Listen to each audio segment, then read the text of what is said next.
Imhotep, founder of the African History Network and host of the African History Network show. It is Sunday, June 23rd, 2024, and we are live.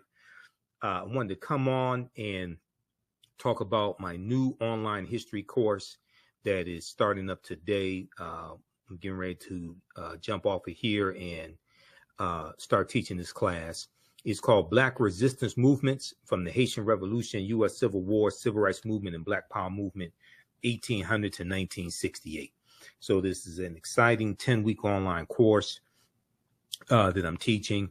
I wanted to come on and give you all a brief overview of the class. Okay, so this class focuses in on history from 1800 to 1968 till about 1971 with the start of the war on drugs, declared June 17th, 1971 by Richard Nixon. Okay.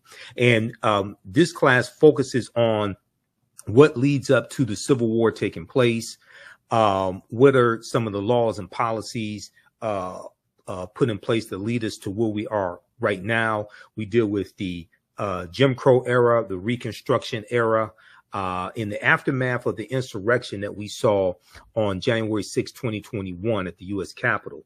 Many leading historians drew parallels between the violence that we saw January 6, 2021 and the Reconstruction era, which is from 1865 to 1877. Okay, the Reconstruction era, right after slavery ended. The period of political revolution directly following the American Civil War. This was the Reconstruction era, and is going to be partly because of political violence that brings about an end to the Reconstruction era. And we also know that we have the Compromise of 1877 as well, where Rutherford B. Hayes is declared president, the Republican, and he agrees to the Democrats' demands to remove the Union troops out of the South. Okay. Now, this 10-week online history course will analyze U.S. history primarily from the African-American perspective, beginning in the period 1800 to 1865. But one of the things that we're going to highlight in this class is Black resistance and how we fought back to white supremacy and racism. Okay. This course looks at different ways African Americans fought back against racism between 1800 to 1968. Your understanding of politics is directly related to your understanding of history. Your understanding of politics is directly related to your understanding of history. We'll analyze U.S. history primarily from the African American perspective, beginning with the Haitian Revolution, which is 1791 to 1804, and the Louisiana Purchase of 1803, because the Louisiana Purchase of 1803 and the Haitian Revolution, those two events are related. And we know that the Louisiana Purchase is going to double the size of the U.S. at the time. And the U.S. is going to get 828,000 square miles of land from France. And one of the reasons why France sold this land is because France and Napoleon and were getting their behinds kicked by the Haitians in their colony of Saint Dominique that those Africans are going to call Haiti. Okay, and then we call it Haiti. And Haiti is the Arawak word for that island nation of Haiti. Okay, this is where that comes from, Haiti. And we talked about this in my class, the class that I taught yesterday, Ancient Kemet, the Moors, and the Ma'afa, Understanding the Transatlantic Slave Trade, where they didn't teach you in school. That Haiti is an indigenous Arawak word, which means mountainous land, so we're going to deal with this history, and then you could trace that history of the island of Hispaniola, or what Christopher Columbus called La Isla Española, the Spanish island, and the word is anglicized to Hispaniola. And the island of Hispaniola is where you have the Dominican Republic and the Spanish colony of Santo Domingo, which the French take over that Spanish colony of Santo Domingo in 1697 and call it Saint Dominique, and that's where Haiti is today. Okay, so when we look at this history, even though we're looking at history from 1800 to 1968, we can trace this history back to the Moors going into the Iberian Peninsula, today known as Spain and Portugal, in 711 AD, and what happens after that. Because we know it's August 3rd, 1492, that Columbus set sail on the Nina, the Pinta, and the Santa Maria, and he's financed by Spain and King Ferdinand and Queen Isabella. We know on August 2nd, 1492, Spain expels the Sephardim, the Sephardic Jews, and we know on January 2nd, 1492, during the Spanish-Grenadian Wars, the Moors lose control of their last stronghold in Spain, which was Grenada. Okay, so we see a chronology of all of this history. And then we see the Louisiana Purchase, which doubles the territory of the United States. The U.S. is going to carve out about 15 states out of that land they get from France. And France did not legally own that land. This is stolen land they got from Native Americans as well as African people who were already here as well. And we know from reading Dr. David Imhotep's book, The First Americans Were Africans, Documented Evidence, we know African people were here in this land we call the United States of America, going back at least 51,700 years ago. Okay, so, this is already a given. Okay, so what we're going to see here in this class is a chronology of this history and what leads to the U.S. Civil War taking place. We'll look at things like the Missouri Compromise of 1820, okay, the Kansas-Nebraska Act of 1854, and after we look at the Mexican-American War, 1846 to 1848, and after the Civil War ends with the, General Robert E. Lee surrenders to General Ulysses S. Grant at Appomattox Courthouse in Virginia, April 9th, 1865. And then you have June 19th, 1865, Juneteenth. But as we will look at in this class, we know that the Emancipation Proclamation did not free the slaves. Okay, the Emancipation Proclamation did not free the slaves. We know that the border states of Maryland, Missouri, Kentucky, and Delaware, they were all exempt from General Order Number 3. Okay, delivered by Major General Gordon Granger. And, we just commemorated Juneteenth, and we should celebrate Juneteenth. But as you saw in the videos from my presentations for Juneteenth 2024, I said that we have to protect the history of Juneteenth and correct the history of Juneteenth. And June 19th, 1865, when those enslaved Africans in Galveston, Texas, got the word that they were freed, that was not the last day of slavery, because Kentucky and Delaware did not abolish slavery until December 18th, 1865. And that is when the 13th Amendment was adopted. We know that when Georgia ratifies the 13th Amendment, December 6, 1865, Georgia becomes the 27th state to ratify the 13th Amendment, and it becomes law, and it's adopted December 18th. So Kentucky and Delaware did not abolish slavery until 6 months after Juneteenth. So how could Juneteenth be the last day of slavery? Okay, so a lot of these reports that you hear in the media are basically false about Juneteenth. Okay, so we go through and we look at some of these original documents. We look at the U.S. Constitution, Emancipation Proclamation, things of this nature. And the Reconstruction era is a very, very important period of history that's not talked about a lot in schools. Okay, and Americans, number one, are very ignorant of history, but Americans know very little about the Reconstruction era as well. You can register for this class because I'm getting ready to jump off here and jump into the class right now at an online school and start teaching the intro to the class. Visit our website, AfricanHistoryNetwork.com, AfricanHistoryNetwork.com. Scroll down past the first online course that I teach, Ancient Kemet, the Moors, and the Ma'afa, Understand the Transatlantic Slave Trade. You can still register for that class. But this new one right here, Black Resistance Movements, this really ties into the political climate what we see going on in America right now, the backlash against diversity, equity, and inclusion, the resistance against any type of reparative justice or reparations, the attack on voting rights as well, the January 6, 2021 insurrection, which was political violence. All of this is what we see, the seeds of all this during this period of time from 1800 to 1970. Okay, so this 10-week online course, Black Resistance Movements from the Haitian Revolution, U.S. Civil War, Civil Rights Movement, and Black Power Movement. You can register right here for it. Click right here, register for full course. It's on sale, $80.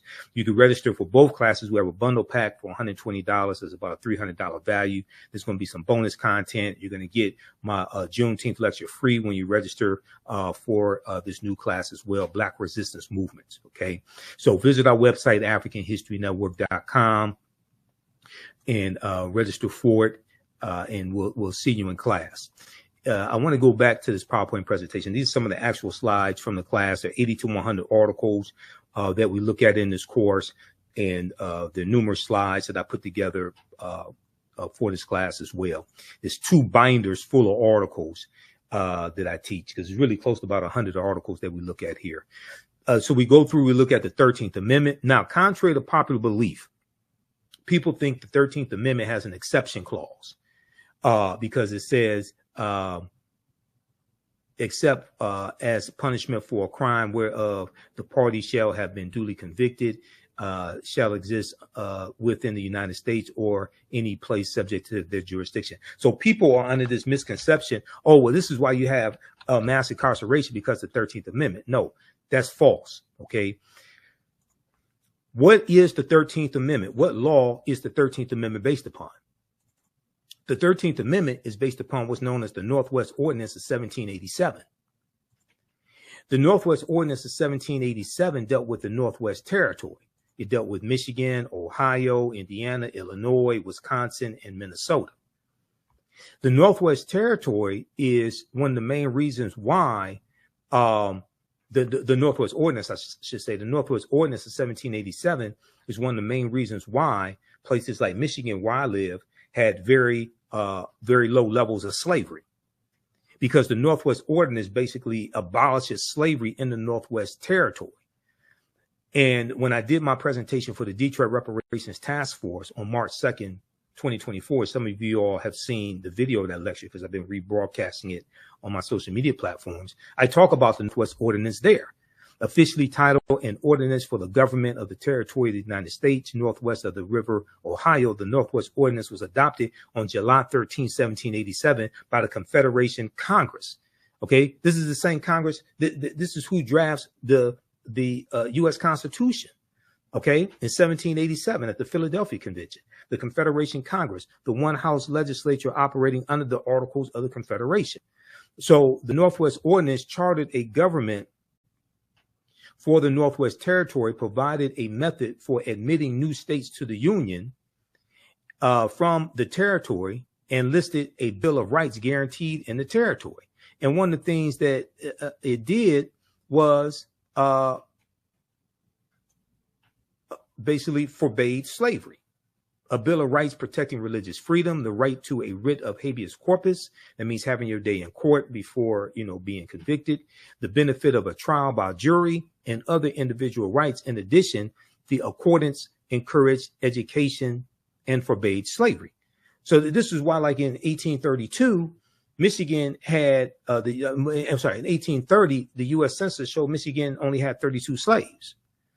In 1773, we know Detroit had 73 slaves. Okay. But after that, in 1787, you're going to see a drastic decline in the number of slaves that the Michigan Territory has. And then Michigan becomes a state in the Union in 1837. And it gets admitted to the Union as a free state. So this is why I said that the people that, even though slavery did exist in Michigan, there was very low levels of it. And also many of the numbers that you see talking about the number of slaves in Michigan, that also included Native American slaves. And at one point, Native American slaves outnumbered African slaves 3-1. So this is why when we talk about reparative justice, we have to specifically understand the history of the city or state that we're talking about. We can't just run around talking about slavery, slavery, slavery. You owe us $17 trillion. That's not going to work. Yeah, I mean, go watch my presentation. I got deep into this. Okay, so so we go through and take you throughout history. We look at the Reconstruction era, right? The Reconstruction era is not talked about a lot in schools. And there was a excellent article from Time.com, Time magazine, that I use in the class. And it deals with how schools are not teaching about the Reconstruction era. And the Reconstruction era is extremely important to understand because it helps us better to contextualize what is taking place right now. What is taking place right now? The attack on critical race theory, okay? The banning of books that are taking place, especially books dealing with the history of slavery and the civil rights movement, things of this nature. And then you have the initiative to reshape the federal bench, the federal courts, and the U.S. Supreme Court into an ultra-conservative court as well. So we see all this continuation, all these political fights, things like this coming from the Reconstruction era and going into the Jim Crow era. A new report finds that 45 states are failing to teach students about the period that shaped race relations after the Civil War. Now, this is an excellent article from January 12, 2022 by Olivia B. Waxman for Time magazine. And this was basically a year and 6 days after the January 6, 2021 insurrection. In this article, it says in the aftermath of the insurrection a year ago at the U.S. Capitol, many leading historians drew parallels between the violence that we saw January 6, 2021 and the Reconstruction era, the period of political revolution directly following the American U.S. Civil War. So Civil War is 1861 to 1865. Quote, now, Eric Foner is one of the top historians when it comes to the Reconstruction era. Okay. Historian Eric Foner said, quote, the events we saw reminded me very much of the Reconstruction era.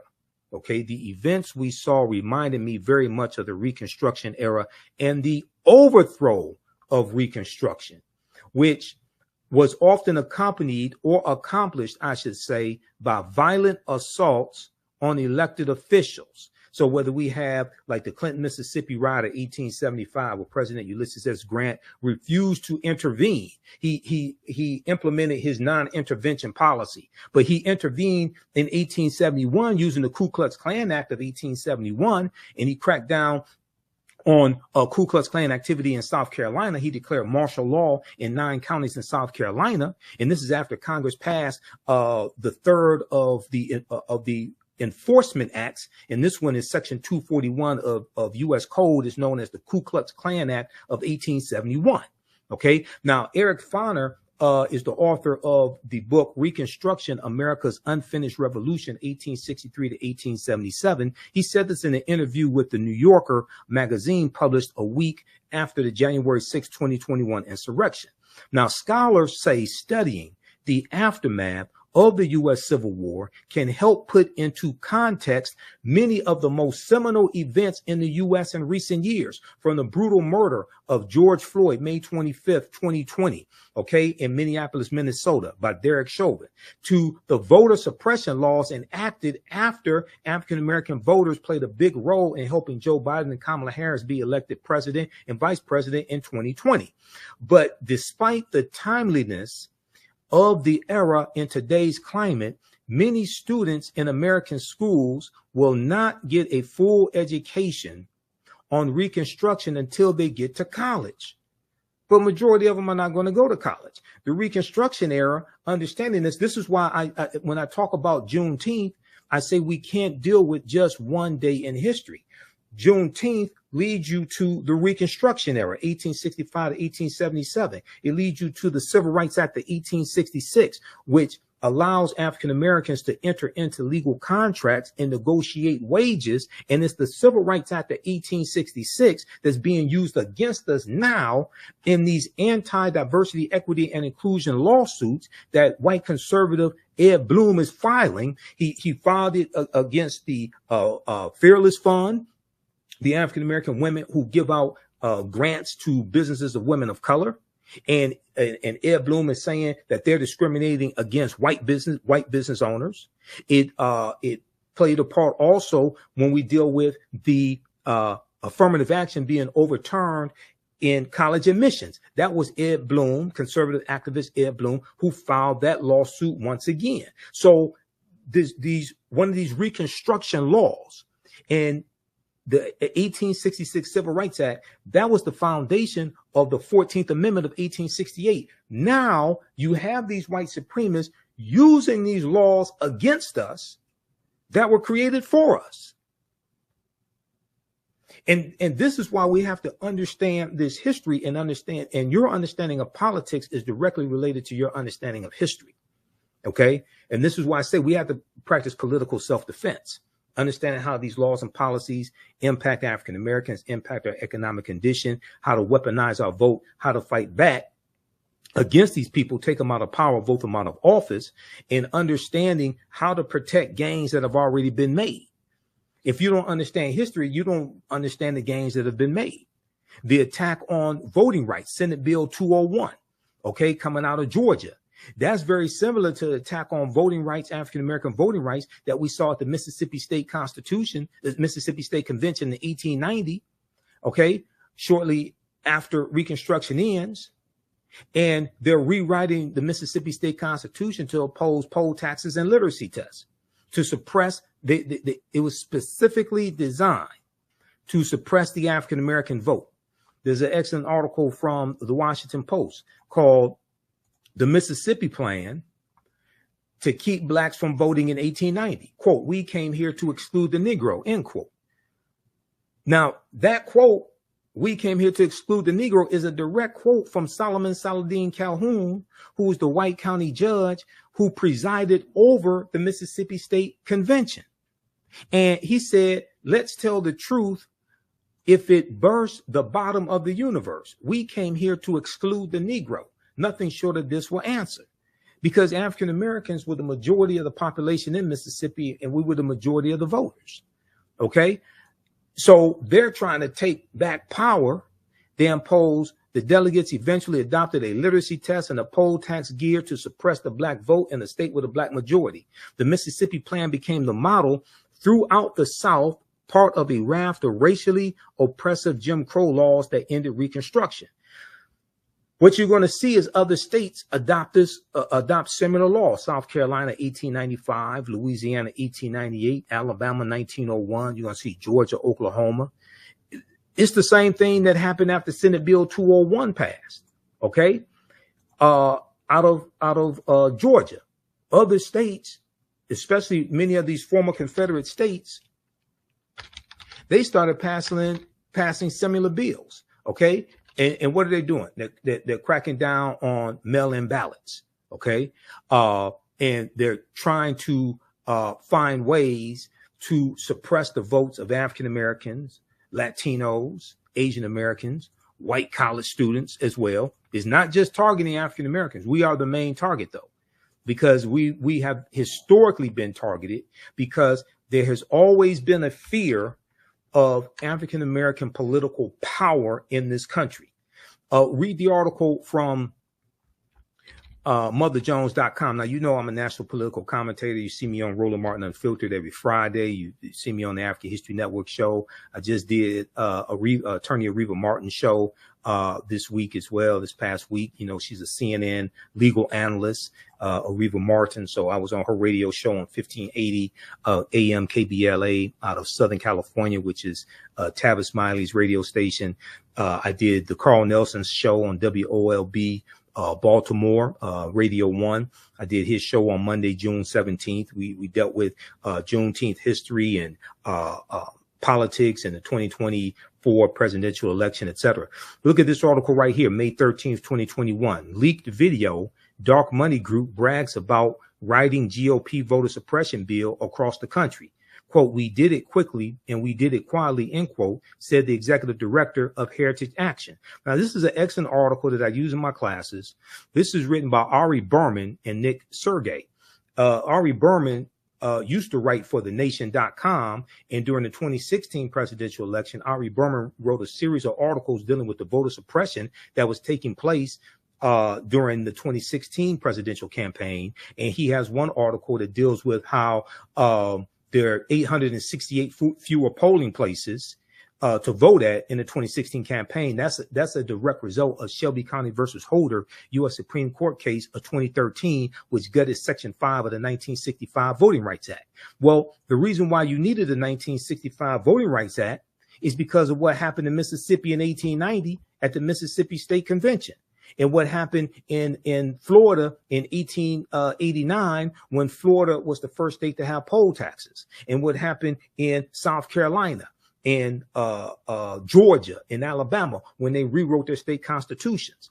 This is why you needed the 1965 Voting Rights Act. And you've had white supremacists who've been trying to weaken the 1965 Voting Rights Act or revoke it altogether, basically since it was implemented. So quickly here, when we look at this piece from Mother Jones, okay, how many of you all know this? Senate Bill 201 was crafted by Heritage Action for America. Here's what happened. In a private meeting last month with big money donors, the head of a top conservative group boasted, I want everybody to see this. We're going to zoom in on this. The head of a top conservative group boasted that her outfit had crafted the new voter suppression law in Georgia and was doing the same with similar bills for Republican state legislators across the country. They did it with Senate Bill 201 in Georgia, and they did it with other similar bills in Republican state legislators across the country. Quote, in some cases, we actually draft them for them, end quote, she said, or we have a sentinel on our behalf, give them the model legislation so it has that grassroots from the bottom up type of vibe, end quote. The Georgia law had, quote, 8 key provisions that Heritage recommended. Jessica Anderson, the executive director of Heritage Action for America, a sister organization to the Heritage Foundation, told the foundation's donors at an April 22nd gathering in Tucson, Arizona, in a recording obtained by the watchdog group documented and shared with Mother Jones. Those included policies severely restricting mail ballot drop boxes, preventing election officials from sending absentee ballot request forms to voters, making it easier for partisan workers to monitor the polls, preventing the collection of mail ballots, and restricting the ability of counties to accept donations from nonprofit groups seeking to aid in election administration. Okay, now this law was signed into law by Georgia Governor Brian Kemp, and when he signed it, he was in a room with all white men. And he's sitting down at the desk, and above him is a painting of a slave plantation. Go research this when they did this, okay? But check this out. It gets deeper. Do you know who the Heritage Foundation is? The Heritage Foundation is an right-wing conservative think tank, and they're the ones who engineered Project 2025. The Heritage Foundation.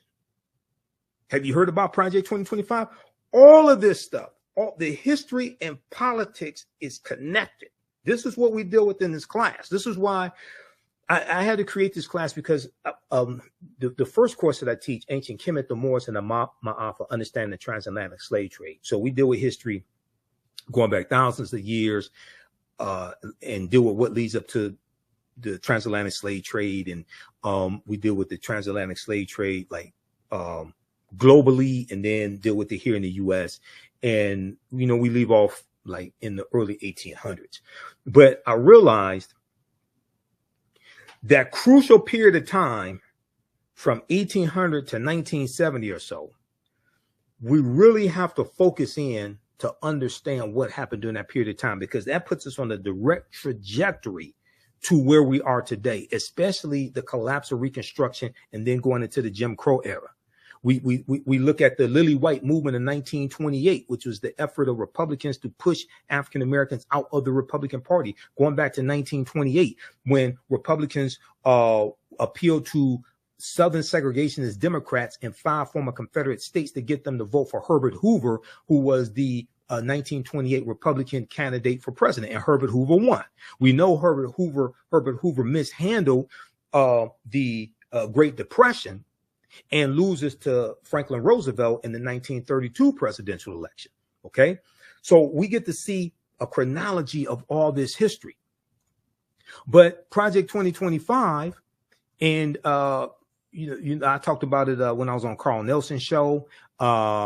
We talked about it on. We've been talking about it on Roland Martin Unfiltered as well. But if you take a look at this, this is a 900 plus plan dealing with ultra right-wing policies that conservatives want to get put in place. And you have about 100 of these right-wing organizations that are signed on to Project 2025. I'm pulling up here an article. Okay, now there's numerous articles on this. Here's one from USA Today. If you haven't heard about Project 2025, you got to go research this. What is Project 2025? The Presidential Transition Project Explained. Now, this is from June 10th, 2024 from USA Today. This deals with giving more power to the president.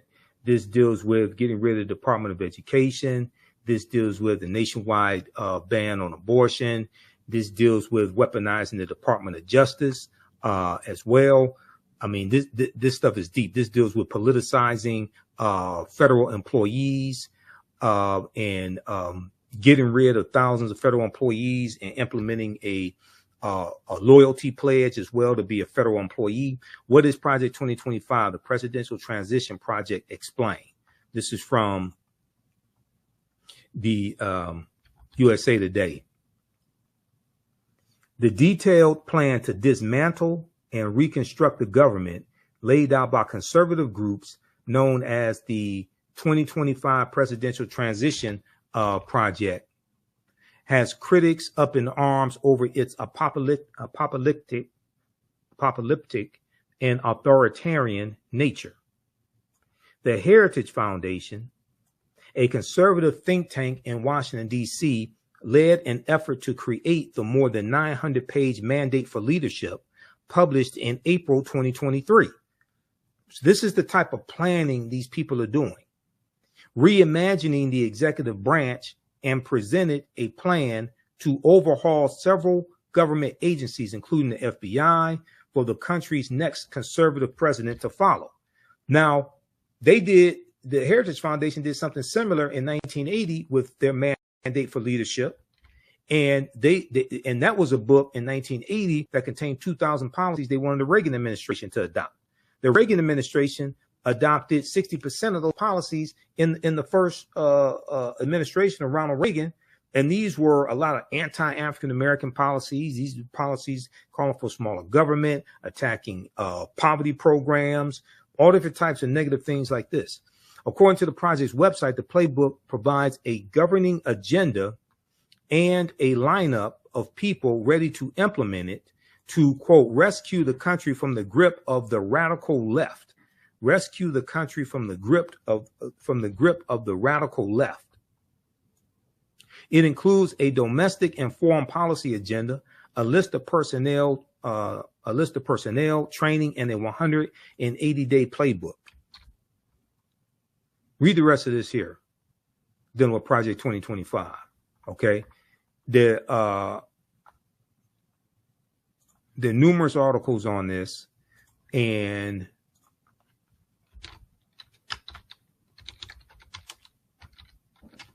let me pull up something here. This is one from, let's see.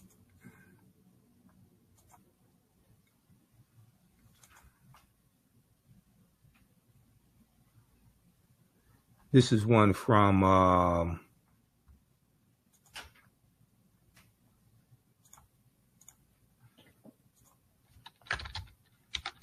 I'm not going to pull up that one. That's a video.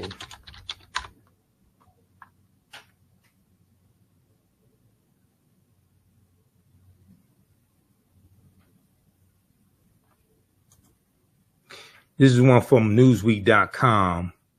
Now, this is the ex-Republican National Committee chair. This is Michael Steele, who's African-American.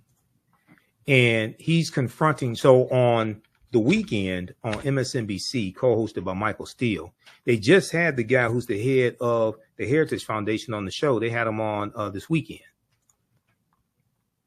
It was Saturday. They had him on Saturday, June 22nd.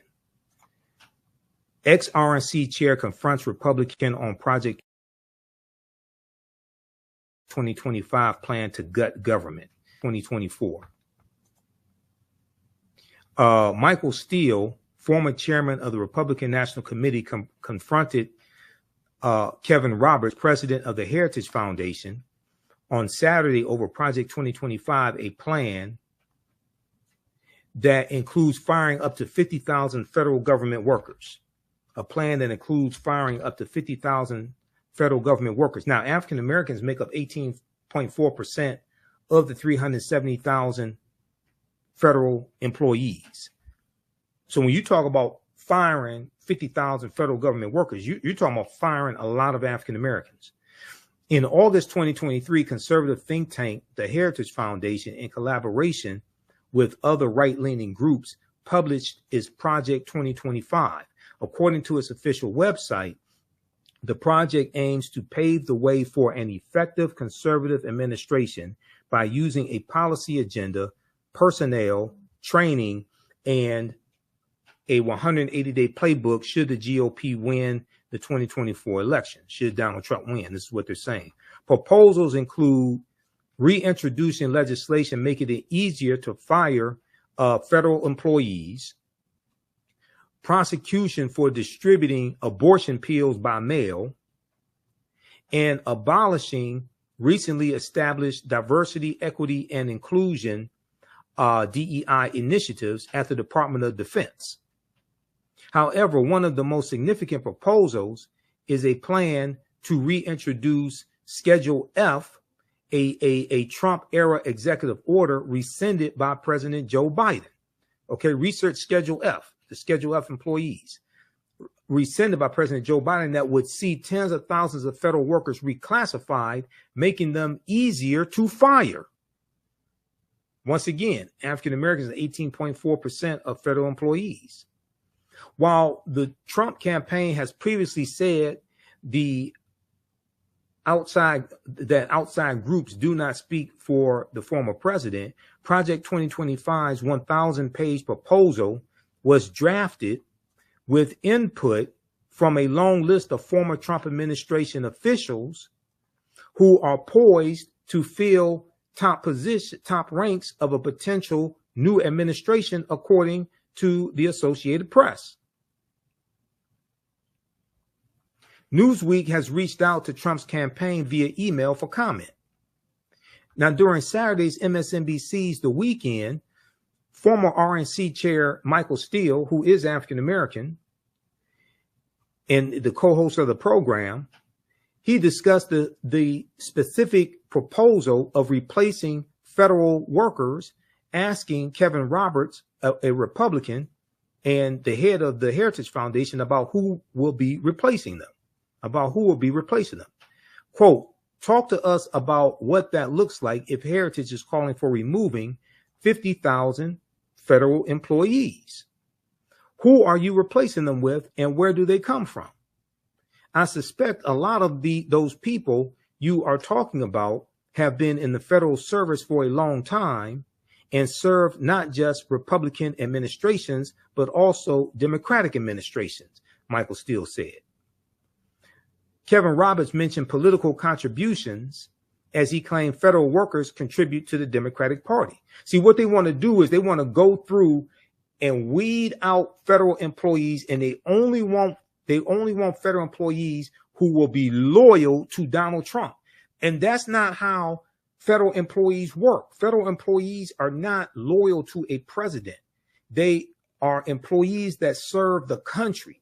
They stay there for 20, 30, 40 years. They serve many presidents. They're not there to serve a president. What I mean is they serve under many presidents. They're not there to serve a president. They're there to serve the country, but they work under many presidential administrations. They're not there to be loyal to one person. That's not how this works. Quote, they have, and 95% of them who give political contributions give them to the Democratic Party. Kevin Roberts said, the head of the Heritage Foundation, they can donate to whoever they want to. You can be a federal employee and make political donations. You have a right to do that.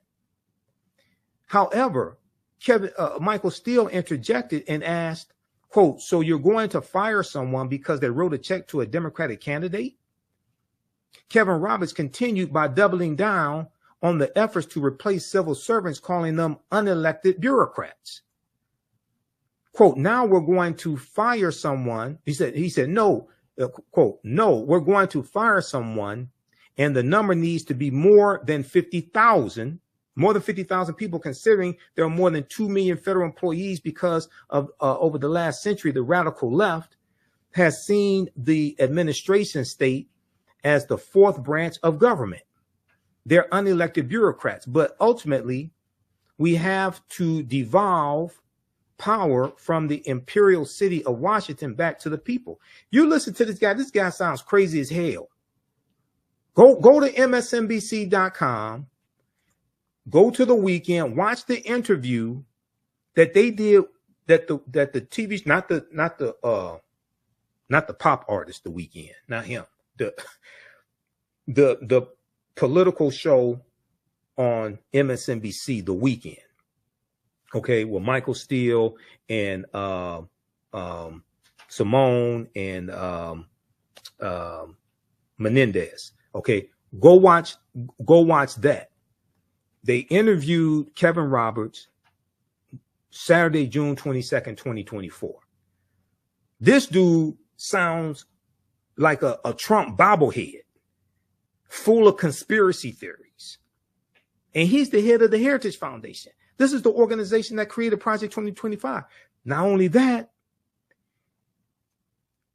the 226 federal judges that Donald Trump got confirmed, and the 3 Supreme Court judges, those judges came from lists submitted to him from the Heritage Foundation and the Federalist Society.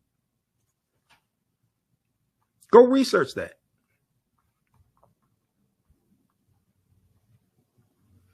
Okay, read the rest of this article here. This is how deep this is.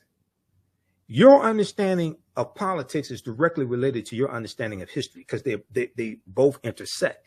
And when we study history from 1800 through 1970, and we're going to end in 1971 with Richard Nixon declaring his war on drugs after he ran for president in 1968 and won in 1968, and he won on the platform of law and order, which basically means lock up black people, protect white people.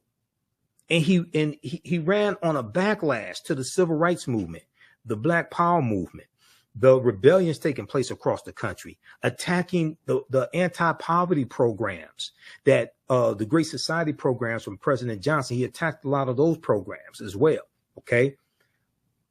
So so how do you all like this type of information? Give us a thumbs up, give us a heart, give us a like. This is a very, very timely class, and this helps you to better understand what's taking place in the country right now, dealing with politics, news events, people reclaiming the Confederacy. We just did a story on Roland Martin Unfiltered where 2 schools in Virginia just voted to rename the schools after Confederate heroes because they changed the names of the schools in 2020 when you had a racial reckoning taking place in this country because of the killing of George Floyd. Now you see a recalibration. Now you see people trying to go back to the way it was because they want to hold on to white supremacy. You have a lot of people that want to hold on to the Confederacy.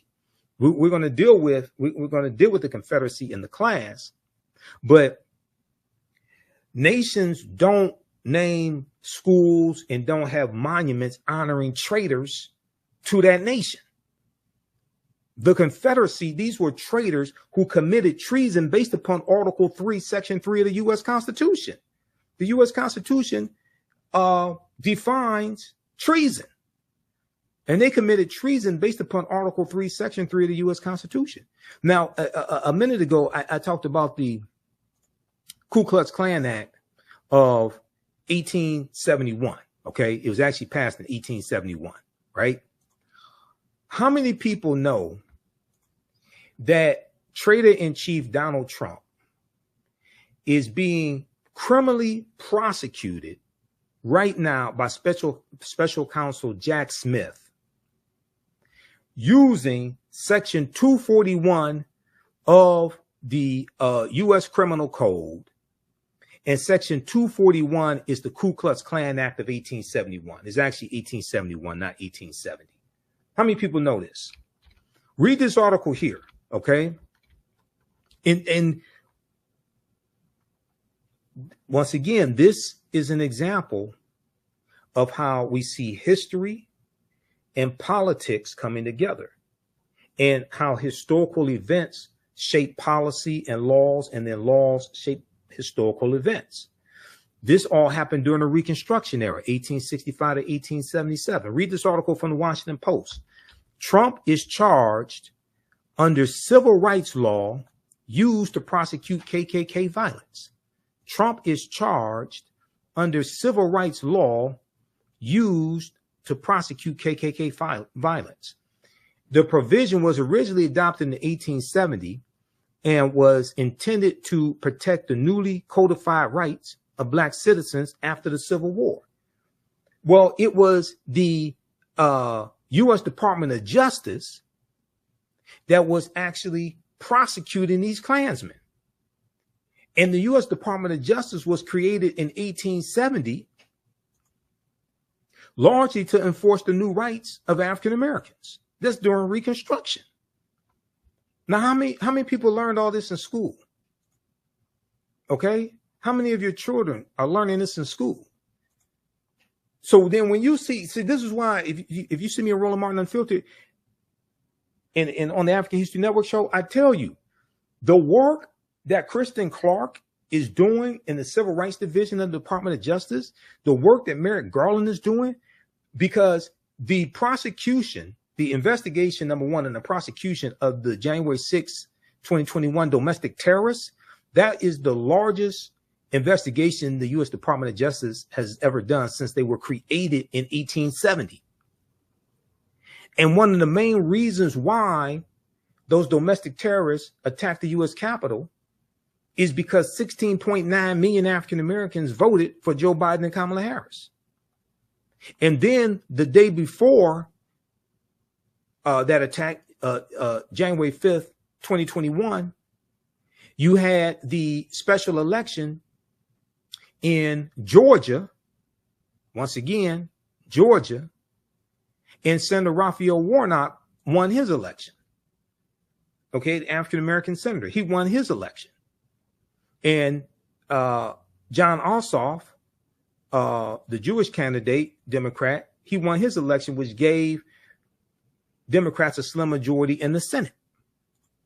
So there was a lot of racial animus that was driving this hatred that we saw explode in Reconstruction-like era violence and them assaulting over 140 police officers Yet Donald Trump says he loves police officers and he backs the blue. But he sat there for 187 minutes in the White House watching it on television and did absolutely nothing.